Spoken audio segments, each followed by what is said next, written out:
Hi, GodGirls, Amanda here. Before we start reading the book of Isaiah, it's really important to orient us in the who, what, when, where, and why of the book.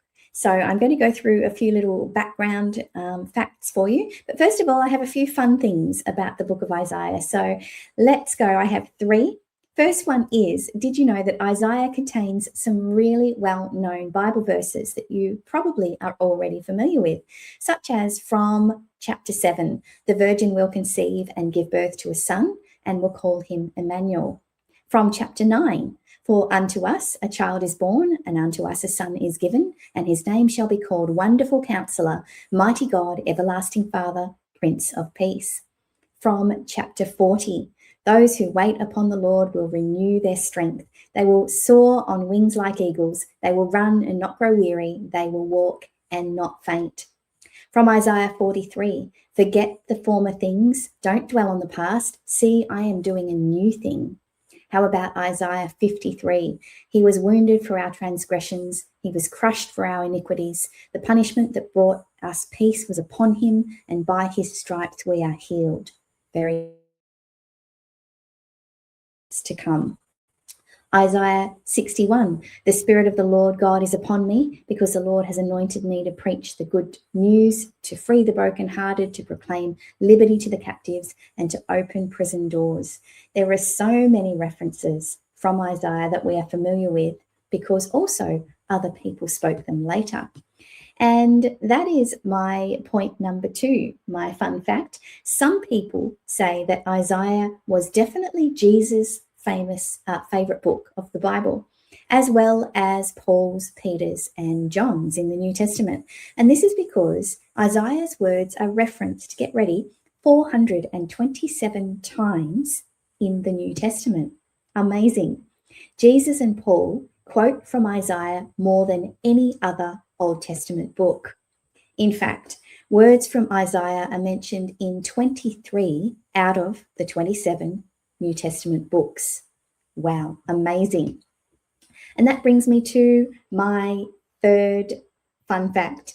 Isaiah is actually like a mini version of the whole Bible. Let me explain. Now, we know that the Bible wasn't originally written with chapters and headings. Those were added much, much later, thousands of years later.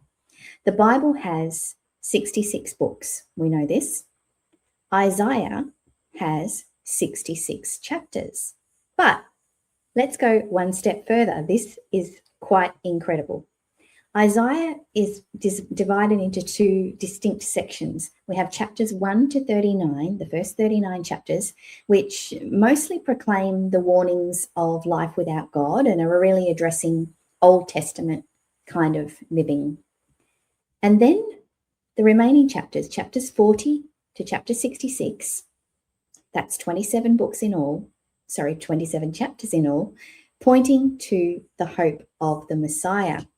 The Old Testament, get ready, has 39 books, like the first 39 chapters.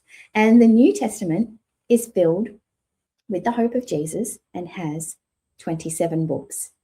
That just blows my mind. I don't know how or why that correlation exists, but it does, and it's incredible. So that's why some people say the book of Isaiah, if you read it from start to finish, you're kind of getting a mini summary of the whole Bible in one thing, which is incredible.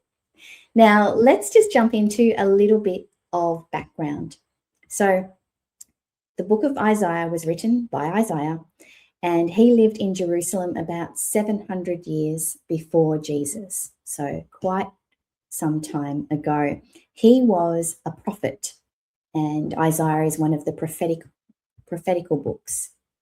The books of the Old Testament are typically divided up into different sections, and his is very much in the prophetical books.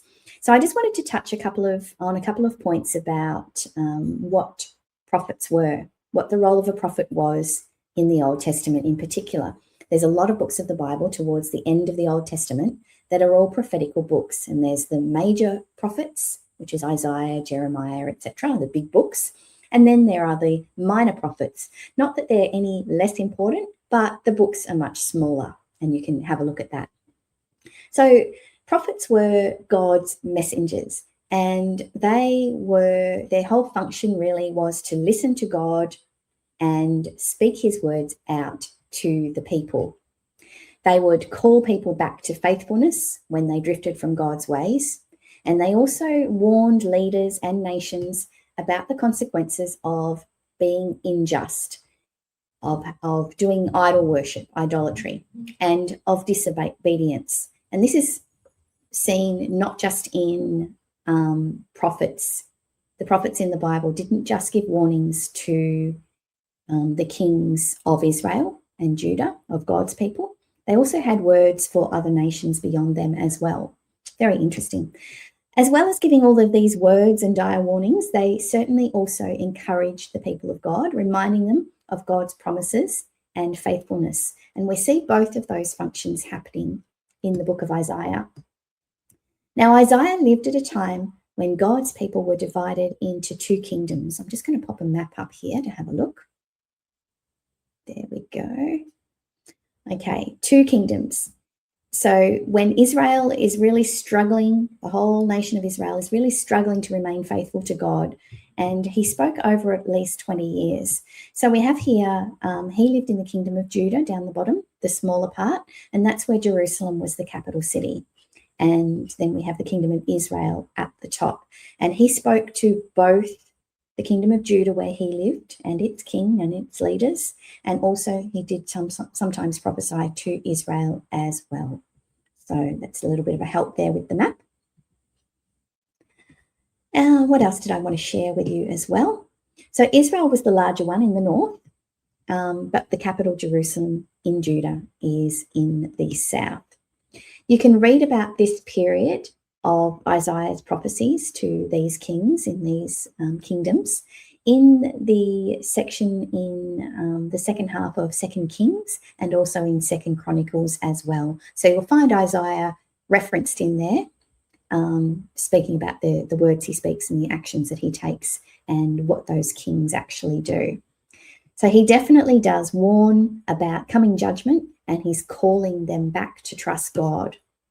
But as well as this, Isaiah is such a beautiful book. It also brings deep hope, so pointing forward to God's great rescue plan and a future Messiah. And that's what the second half is all about.